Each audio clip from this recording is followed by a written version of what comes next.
Ladies, have you been wanting to make a change, but you don't feel ready? Here's the truth. Readiness is a lie. The model of confidence for women is backward, and we need to flip it. I'm Cara Moeller Poppitt, author of a new book, Big Freaking Change. After coaching thousands of women, I discovered action gives us confidence, not the other way around. If we wait to feel ready, we'll wait forever. So if you're ready to get unstuck and step into the life you've always dreamed about, visit bigfreakingchange.com right now and order your copy.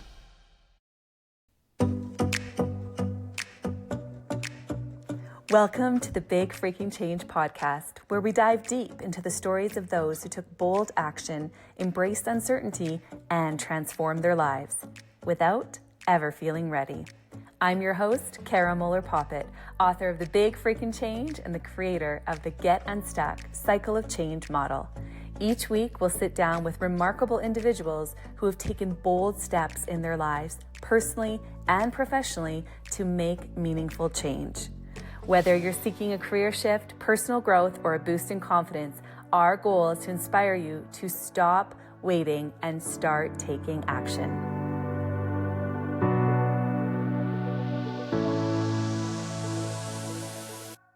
Hello, everyone, and welcome to Big Freaking Change. I'm your host, Cara Moeller Poppitt, and I'm so delighted to be here with a celebrity nutritionist that not only walks the walk, she talks the talk, and she empowers people worldwide. Team JJ empowers and encourages people to take their health into their own hands so they can live life to the fullest. So if you are ready to make a change, this episode is for you.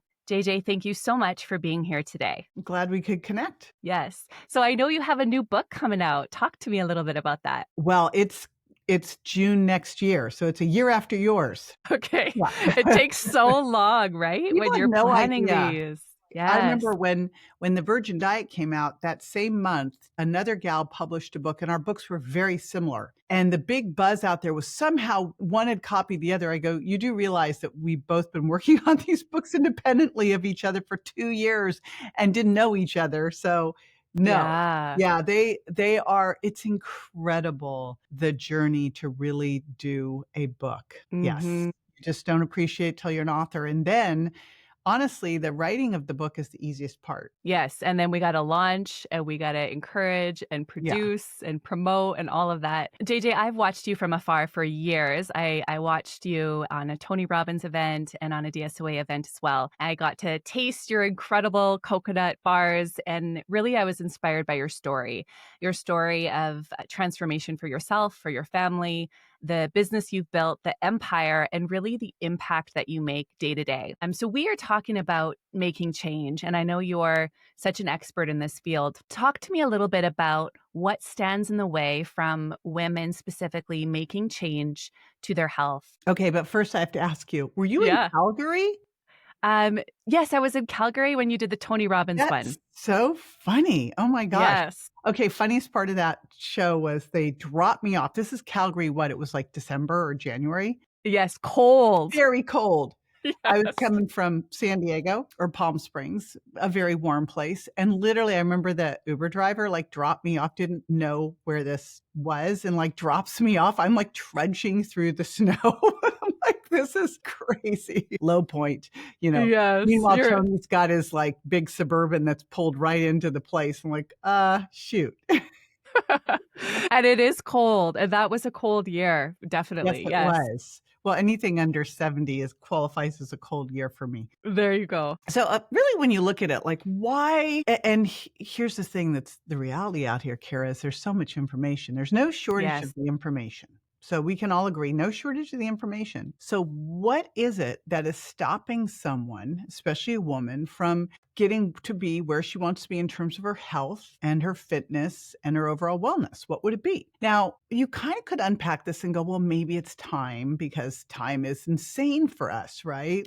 I'm an anti-women's lib person, I will admit. I think that when we went through all the stuff of I think we all should have equal rights. But the problem is when we went through and all of a sudden we started working and all these things, we didn't get any of the other duties pulled off us. So all of a sudden we are running the household, running a business, we're running everything. And I'm like, hold on. I literally looked at my household and I looked at everybody because I have 2 boys and I went, I did not sign up to be Superwoman. I'm not Superwoman. I'm not doing this. Everyone's chipping in. Like that's that, you know? So good for you for learning that early yeah, because I was it's like, still "What is something. this garbage?" So that would Yes. be the first one, potentially. I'm gonna lay it out there like that. And then the next one could be money because especially for women, we always feel like, we should be spending it first on our kids. I'm gonna call BS on both those, though, and here's why. We actually sent out a question to our community. This was years ago. We said, "If you are not where you wanna be in terms of your health and your wellness, why not? What is it?" Now, I expected to be, I can't quit my sugar or I can't quit gluten or blah, blah, right? No, no. Mm-mm. I don't feel good enough. I don't feel worthy. I was like, what are you talking about? And I believe that is like what's holding women back from being where they want to be in anywhere in their life, whether it's their health, their fitness, because the way you do one thing is the way you do everything. We all have this perceived upper limit we created. So I think it's just this thing we created. And then it got reinforced. And here's how it got reinforced. And this drives me absolutely crazy. This is like if I do one thing in the health and wellness space, my whole career, this is the one I want to do. I want us to ditch the stupid traditional scale. I call it the trad scale, like just like the trad Yes. wife, trad scale. Yes. Ditch that piece of crap because that thing has messed up more people's psyches and their health than anything I know. Because if you really wanted to lose weight, what you should do is starve yourself and just move slowly and starve yourself, and you'll lose a ton of muscle and you'll lose a lot of weight and you'll damage yourself even further and, put yourself in a big metabolic hole. Well, we all know that's not really what we want, right? But Mhm. that is what we've been using as our metric for success. And so not only do we have this whole question of, am I good enough? Am I worth it? Blah, blah, blah. Then we go and follow all the rules that we think are the right rules, which I would tell you for so many of us, we followed all the wrong sets of rules of like, cut the fat, starve yourself, do cardio out the wazoo and step on the scale every day, but you do all that stuff and the scale doesn't budge and you think you're crazy and you say, heck with it, right? I'll just go have some Yeah. wine. So that's the Definitely. reality, right? Yeah. So, I mean, Yeah. that's what I see as has happened. And I just want to be, you wouldn't know who this is, but in the, was it the 80s or 90s, we had this gal in US, Susan Powter, who used to be like, stop the insanity. And she was the like, don't eat fat gal who was an aerobics instructor who gotten divorced and now was like this on a mission. And I feel like I need to be the Susan Powter for the 2025 and stop the insanity. Get off that Mhm. scale. Stop it. You speak so clearly on the importance of the psyche, right? And I love the posts that you always share and the information and the knowledge because it's backed by science, it's proven. And you're right, there's so much information in the marketplace, and every woman always wants to lose 5 to 10 pounds, like everybody. And when you're 5 to 10 pounds lighter, you still wish you had the Of five course to you do. ten pounds.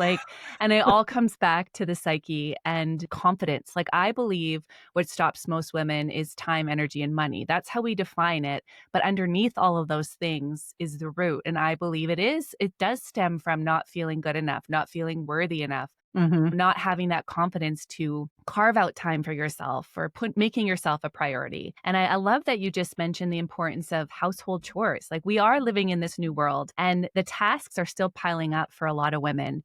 So how do you think we mentally shift our roles and our perspectives on that? Like, you did such a great job with your sons reinforcing that. But for a lot of women that are still stuck in that, I feel like I should, what do you have to say to them? Well, I mean, here's the thing. I didn't do it at first. Mm, What I did at first was get really resentful. yes. True, So true. for years, I did that one instead. I tried the resentment game, Yeah. which isn't really fair to anybody when you think about it. Like, you're getting more and more irritated, but you haven't told anybody what you need help with. And you know what the Right. reality is? I don't know if you've studied Alison Armstrong's work. She is amazing. She teaches this course, it's like celebrating men satisfying women or something like that. But it's I like the haven't. ultimate like understanding men course. And the reality is men love to be helpful. And if you ask for help, like, could you take out the trash? Like, I used to look at the trash. This was my ex-husband. He would literally take out the trash only when I started to take out the trash. It would be overflowing on the floor, right? And all I needed to say instead of being pissed and resentful is just say, hey, would you mind taking out the trash? That'd be really helpful.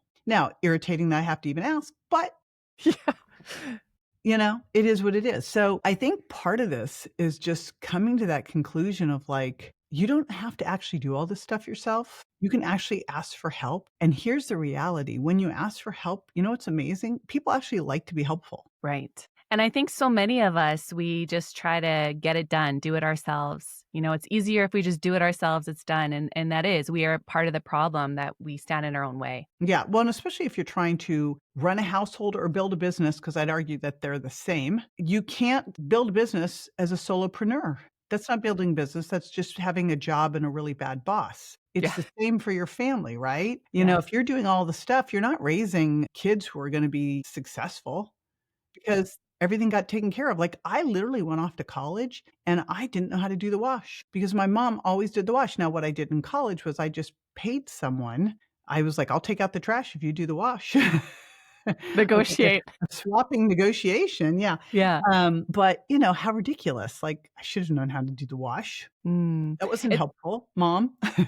yeah. And everyone's trying to be helpful, right? I have 3 young children. So we do chores. We have a chore list. And if they do extra than from the chores, then they get a compensation bonus. They got some money and they can That's use it so great. because I'm like, just living in a household, you get food and laundry and everything. So that is part of living in a household. You got to contribute.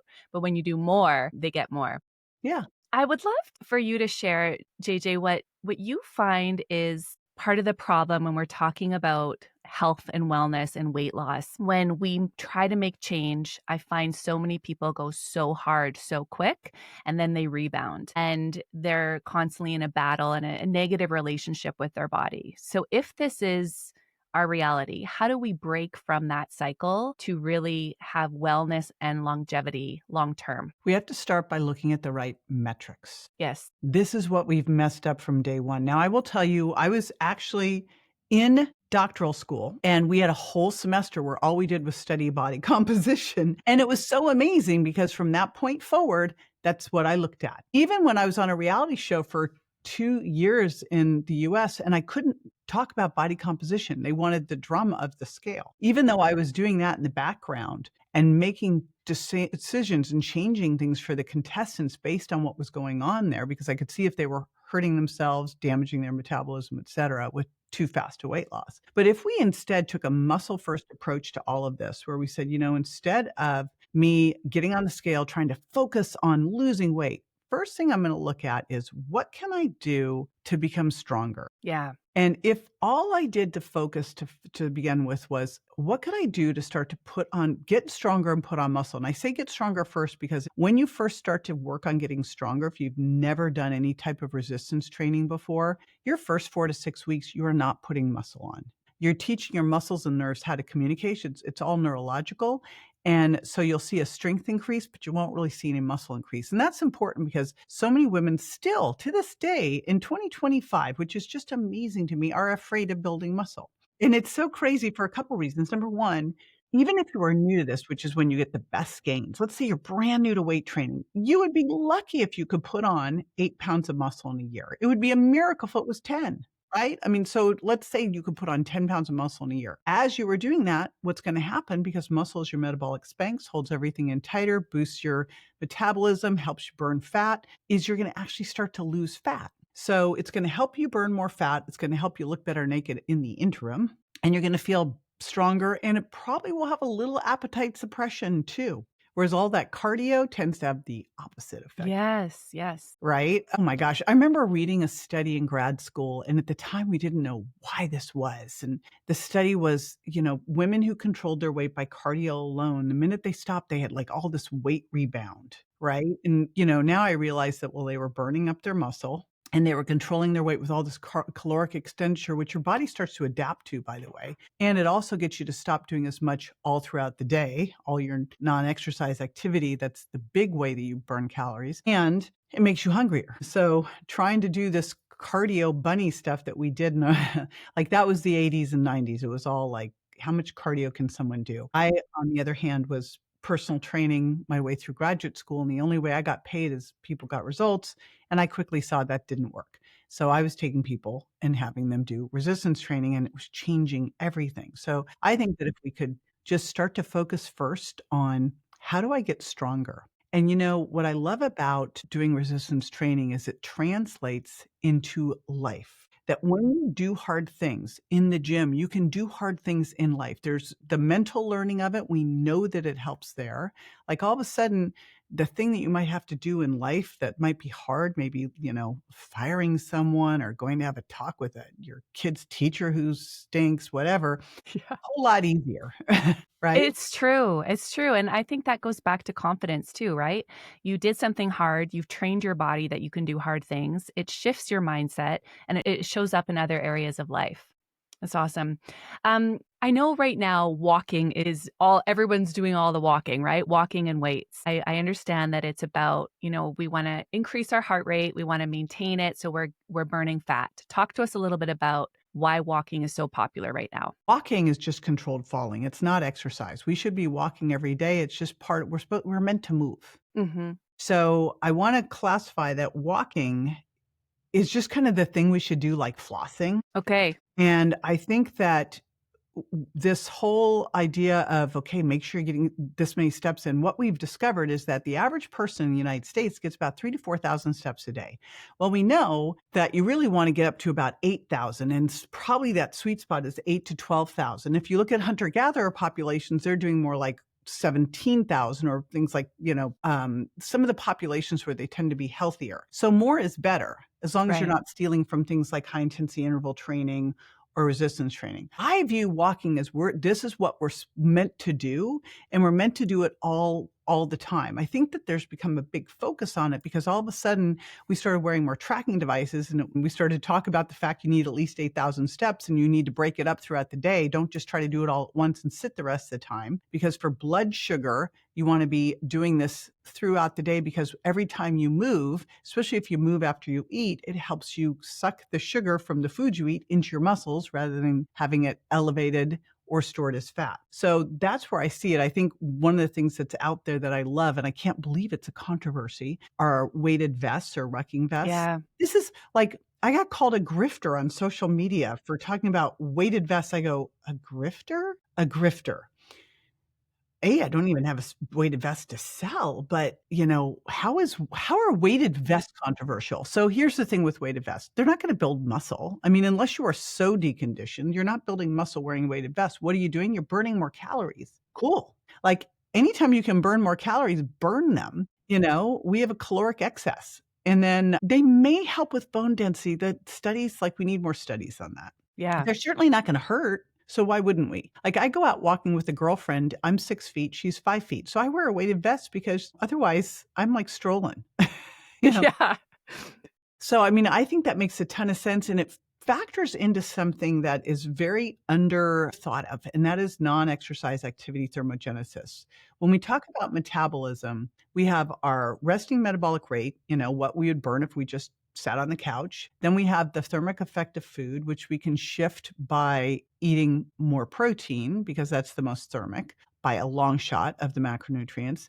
And then we have our activity. And in our activity, we have two sides. We have our non-exercise and we have our exercise. And it turns out that the one that we tend to modify the most is that non-exercise. We all think about, it's all the calories you burn during a workout. I don't really think so. I view workouts for what I'm trying to get out of them. I'm trying to build muscle, or I'm trying to improve my VO2 max. I'm trying to raise lactate for my brain and my heart. I look at exercise that way. And the rest of the time I look at how can I move as much as possible. And if I'm stuck, sometimes I live in Florida now, we have crazy rainstorms, so I can't walk after dinner. Well, at least I could do some air squats or something, so that I can get that sugar from the food I ate into my muscles. So that's where I see the walking piece of it. And then I think in the hierarchy of fitness, where I could design the perfect fitness program, but then someone has to actually do the perfect fitness program. So I do it as a hierarchy with the minimum effective doses. And then let's see what we can build. And I think the next most important thing is resistance training, because we start to lose muscle and bone as we age, starting at around age 30. And we now know that that's not aging, that's sitting.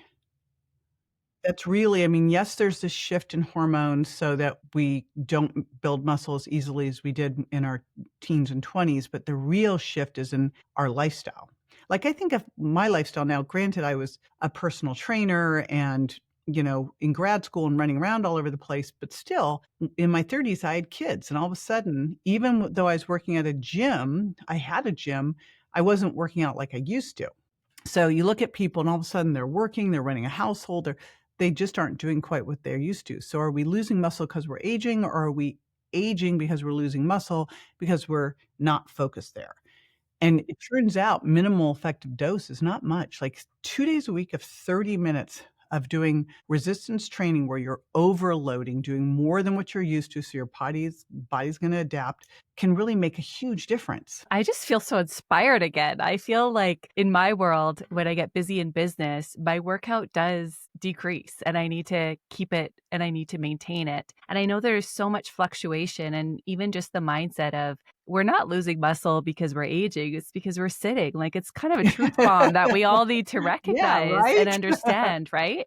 Instead of just accept it as a fact. Like you are the walking example. It's incredible. Well, I'll tell you something. I'll show you tell how me. I am too. Not to brag. This is going to sound a little braggy, but no, it's more to prove a point. So I was on a medication in my 20s that put me at risk for osteoporosis. So I've done some DEXA scans over the years to make sure that my bone density was okay. But I also had my body comp checked. So very cool. At 39, I had my body composition checked. And I went and did it again at 58. And my body composition and weight, everything was exactly the same. Wow. And that's just proof positive. And in fact, since then, because I got all fired up, I'm like, I can do better. I actually went back and I have now the body composition that I had in my 20s. Wow. Good for you. So, and I'm lifting the same amount of weights and sometimes more. So, like that whole thing about, oh, you're getting older. Yeah, the less you do, the less you can do. So if you buy into that one, then guess what will happen? You keep doing less. Yeah, you do less and then you can do less. So you do less. It's so true. It's so true. JJ, I know right now muscle is really being talked about as an organ. And I know you know some of the latest science that really impacts inflammation, immunity, and brain health.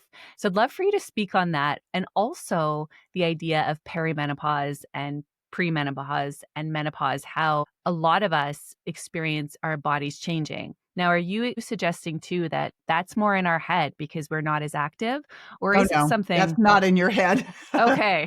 That is not in your head. And depending on where you're at, or peri, like time is of the essence to start doing some things that will set you up for success. So we'll talk that. Now, my buddy, Dr. Gabrielle Lyon, has really got it out there on the map that muscle is the organ of longevity. And I just love that she's gotten that out there, but muscle's the organ really of health and wellness. When you look at muscle, I talked about it being metabolic spanks. Every pound you put on could boost your metabolism like 5 or 10 pounds, 10 calories a day. Doesn't sound like much, but you had to spend more calories to get it on as well. But it's also just actively on your body. Next thing is muscle gives sugar a place to be rather than around your belly, right? So muscle has glycogen stores. So the more muscle you have, the more places that carbohydrates can be stored for future energy. And then muscle is what you just talked about. I call it the multitasking messenger. It's this organ that releases signals inside itself, next door, and all around the body. And they're like powerful messages, everything from lower inflammation to boost endorphins to boost your immune system. So it's like incredible stuff. It creates this pharmacy of amazing things. I mean, it's like the best antidepressant. I'm speaking at a mental health conference next week on exercise and mental health and psych stuff. I mean, the research showed that this was just as effective. Exercise was just as effective as an antidepressant. Wow. But it didn't have the side effects. It only had side benefits. That's powerful. You think of the side effects of these antidepressants, and they're horrific: weight gain, loss of sex drive, loss of like caring about life. You just get apathetic. You exercise, just the opposite. So it's really exciting. Now you look at what happens as we start to go into perimenopause. Yes. Right? If you are in premenopause, this is the time to take action because it will set you up to be able to go into perimenopause much easier. And, I went into perimenopause. I didn't know one part of this. I mean, I knew it and I just ignored it. And that was the stress cortisol part. I just ignored it. I would literally, like, drive myself so hard, go take an adrenal test. They'd go, you're crashing again." I'm like, "Fix it, chill out, fix it." Drive myself so hard. Just I was like, "Stop doing this to yourself." So I would tell people right now that you really wanna have a good practice in place for self-care and handling stress because your margin for error as you go into perimenopause goes down. First thing that usually happens is progesterone starts to decline, not with everybody, didn't happen with me, but that's pretty common. Sleep starts to get messed up, and, if sleep's getting messed up, then that's gonna cause more problems with stress because sleep is your biggest way to heal your adrenals. The next thing that starts to happen is estrogen goes down, and when estrogen goes down, you become more insulin resistant, more inflamed, and cortisol comes up because it's a counterbalance for it. Now, the big bummer there is that you're not gonna feel like you can recover from your workouts. It's harder for you to build muscle because estrogen's anabolic. You feel, like, inflamed. So, people will talk about all the things you can do, and maybe, yes, maybe soy isoflavones will do it for you or some of these things. For me, I just went and started using hormone replacement therapy because I was like, "Why should I mess with this? I'm just going to use what works," So the minute things I luckily knew all the different things, like, I knew immediately when my thyroid dropped, I knew when my estrogen dropped. Wow.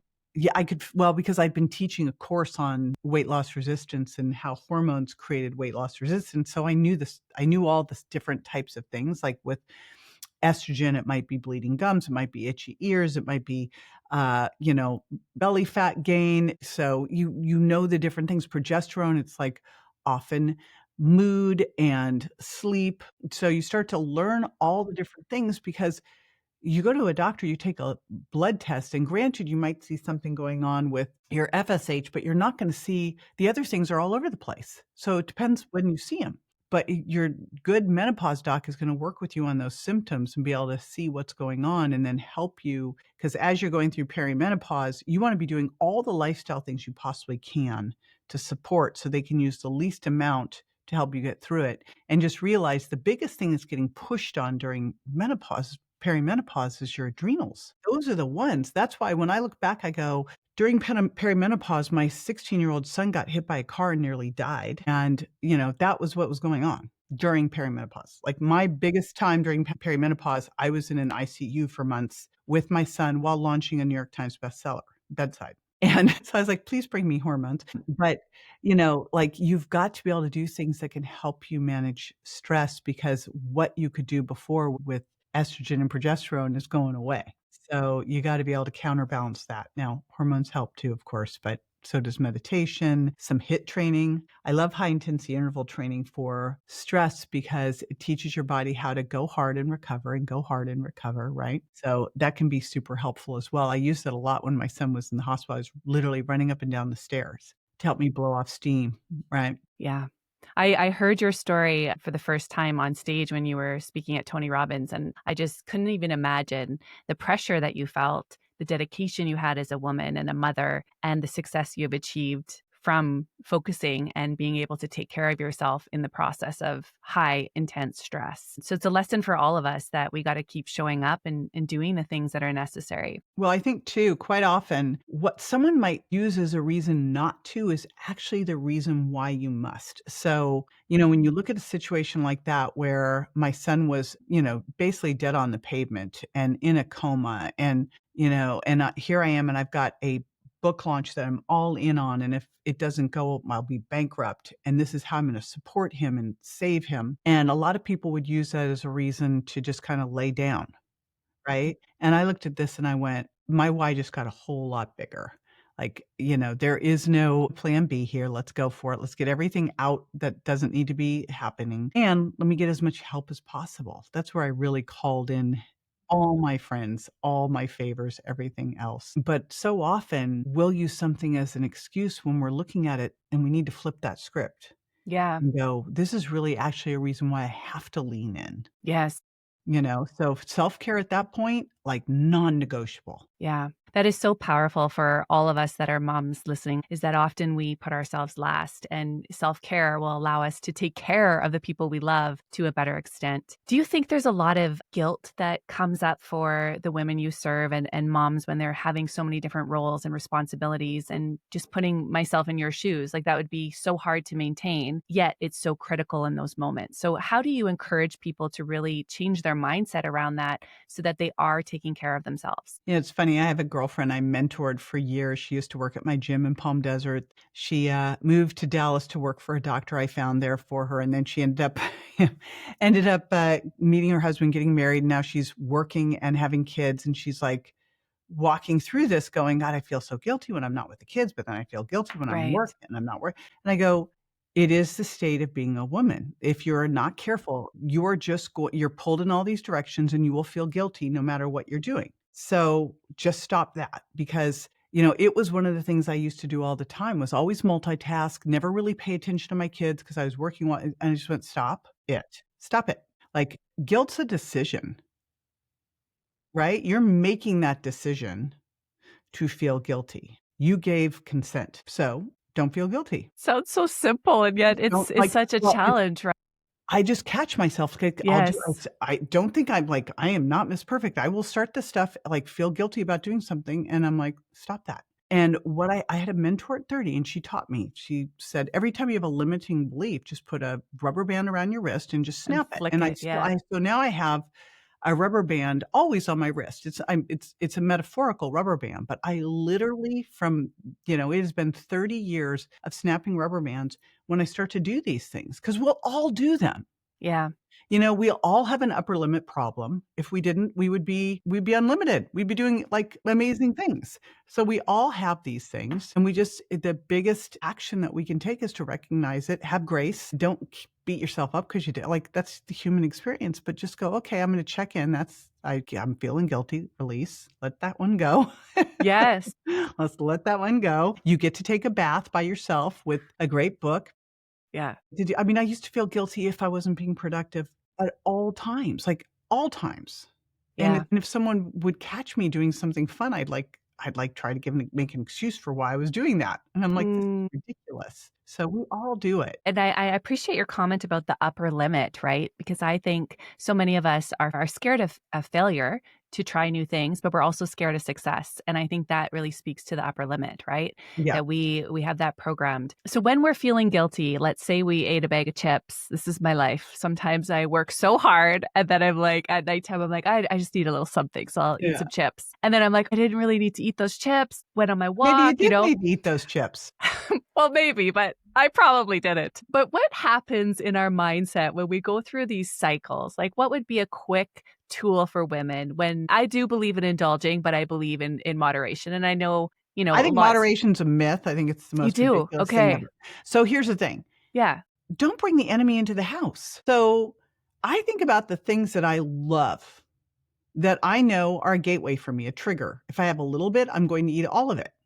I don't bring them in the house, Okay. because my evil twin will tell me that I deserve them, Yeah. and I will eat all of it. That's why this whole moderation thing, because people aren't moderate with those things. If they could be, then they wouldn't even have to have the discussion about being moderate. That And is I so do true. believe that there are good and bad foods, you know? Potato chips are bad foods. Like, they're bad foods. Yeah. So don't bring them in the house, Yeah. because there's no way in hell you're gonna, at 9:30 at night when you're trashed, and you feel like, and then think about, instead, like, what would be an amazing thing that you would absolutely love that would be a guilty pleasure? So I'll tell you my guilty pleasure. Like, Okay. guilty pleasure is either, like, I love dry farm wine, so I'll have a glass of red wine. That's a guilty pleasure. And I've, like, can't have it every night, not allowed. But that with a stupid rom-com book, totally. Like, I'm that. In the Yes. bathtub, it's a trifecta. Yes. So, what would be the thing that you'd go, that seems really decadent, that you would normally never do? Maybe it's like a facial mask in a bath. It doesn't matter. But Yeah. try not to make it a food thing if at all possible, right? It's Because so I feel true. like the food thing Yeah. is the low bar. It's the easy one. And it almost is setting you up for self-hatred, because you're going to be pissed at yourself after you do it. And it's going to leave a mark. Even if it didn't leave a mark weight-wise, you still know you did it. Then you're pissed about it, but it also, because you ate something that is a thing that you have a problem with, now you woke up your taste buds that we want more of that. Let's have more, right? Yes. Yeah. I think I needed that today for myself. So thank you for We all sharing do that. that. But do not bring that in the I would never bring something I cannot deal with into the house, because that's mean to me. Don't be mean to yourself. And the other concept that it reminds me of is we reward ourselves often by, a glass of wine, a drink, like chips, and ice cream or whatever. But to replace that with a new lifestyle habit, like the bath with the face mask, right? That's excellent. Yeah. I won't do a red wine every night. That'd be Yes. Like my evil twin would go, drink a bottle every night. And I'd be like, yeah, no. But 2 nights a week, can I do that? Yes, I can do that. Every night? Yes. No, I may not do that. So I know that I can now do that and have wine in the house. But if I couldn't have wine in the house and behave that way, I wouldn't have wine in the house. Mm-hmm. Right? Yeah. So when we talk about discipline, JJ, I just kind of think about when people want to make these changes to their health. And I'm alluding that it's discipline. Like you were saying, don't even bring the chips in. Don't even bring the wine in. And I love that. Sounds like willpower. And I don't believe that we have willpower. I think willpower is why make this hard on yourself? Yeah. The more you can create good structure, the more freedom you have. Let's say, here's another one. I like that. I'm going to work out every day, and I'm going to do it at 7:00 at night after everything's done. No way in hell. That is never, ever, ever happening. I know for me that if I don't get these things done earlier in the day, that they're not happening, because I just, at 7:00 at night, I'm like, screw that. I'm not doing that. So think about something that you really want to make sure happens and how it gets scheduled as a non-negotiable in the day. Yes. Because we set ourselves up for this failure right from the start. And then we teach ourselves that we don't follow through on ourselves. And that's a terrible thing. And that impacts the confidence too, right? And so it's like this vicious cycle. Yeah, that was wonderful. So to wrap up our conversation today, I could talk to you for hours, but JJ, talk to us a little bit more about where people can find you, where they can get the inspiration, and also any final words that you want to share when people do want to make a change regarding their health and wellness. Well, I think you brought up something at the beginning that I think we need to address is these changes. I think I really love Atomic Habits, and it's just one that you should just listen to. And because when you really look at how people change and how people shift, it's not this dramatic 180-degree thing. It never is. It's a small thing that you celebrate. And so when I look at health, literally I'll do, okay, let's just pick one thing. That's it. One. Let's start there. And I always do the things that I know will make a big difference. Let's say we just started eating protein first. I love people to add before they take away. Okay, then we're going to just monitor those steps. Let's make sure we're getting those in. That's a non-negotiable. Okay, cool. Now let's add the resistance training. But it's one by one. Might take 3 months to get there. I don't care.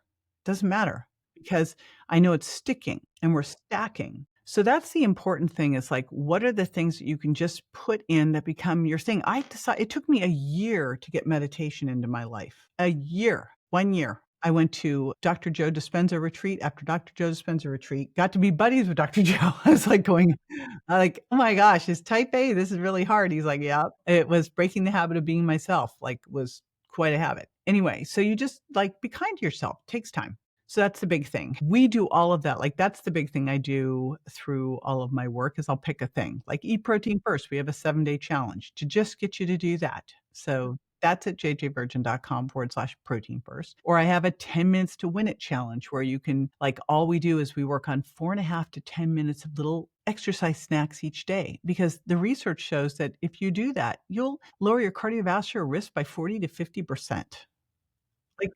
And you don't get sweaty. So it's attach going to the bathroom with air squats, attach brushing your teeth with push-ups against the counter. I mean, it's just just attach it. Attach eating and then doing a set of jumping jacks. Just attach stuff, stack it. So it becomes a thing, right? So it's that simple kind of stuff. And then again, we're so lucky with all these podcasts. So I've got a podcast, Well Beyond 40, that we go through a lot of this stuff. Just get podcasts in your head so you can start listening to these things and then come out with an actionable step from the podcast, right?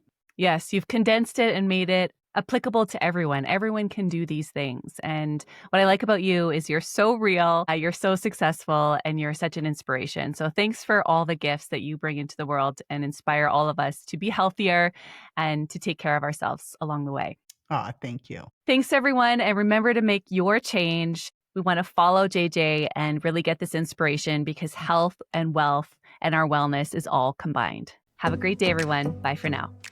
We hope you enjoyed this episode and would be so grateful if you could share it with someone else that could benefit from it. Let's remember to change our relationship to change itself and take aligned action. If we want to make meaningful changes in our lives, we need to embrace stepping into the next version of ourselves in the process. Remember, stop waiting to feel ready and start taking action today.